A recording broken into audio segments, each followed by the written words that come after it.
સુરેન્દ્રનગરમાં બાકી વેરા વસૂલાતને લઈ અને મોટી કાર્યવાહી હાથ ધરાય છે, જેમાં બાકીદારોની મિલકતો, દુકાનો અને હોસ્પિટલને સીલ કરી દેવાય છે।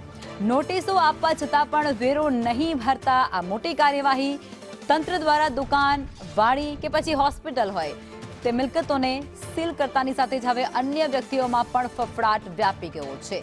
સુરેન્દ્રનગર મહાનગરપાલિકા દ્વારા વેરા વસૂલાત માટે કડક અત્યારે આદેશો છૂટી ગયા છે। સંવાદદાતા શાહરૂખ અમારી સાથે જોડાઈ ગયા છે, વધુ વિગતો આપશે। જી શાહરૂખ। તિલકમાં જરૂર કે જે સુરેન્દ્રનગરનું મહાનગરપાલિકા છે તે વેરા માટે કડક વલણ અપનાવી રહ્યું છે। શહેરના બાકીદારોને મિલકતો અને દુકાનો, હોસ્પિટલ સહિતના સીલ મારવાની કાર્યવાહી હાથ ધરવામાં આવી છે।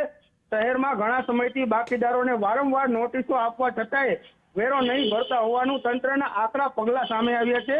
હાઉસ ટેક્સ વિભાગે લાખો રૂપિયાના વર્ષોથી બાકી હોવા છતાંય બાકીદારો વારંવાર તાકીદ કરવા છતાંય નહીં ભરાતા ટેક્સ ટીમ દ્વારા શહેરના બાકીદારોની મિલકતો સીલ કરવાની કાર્યવાહી હાથ ધરવામાં આવી છે।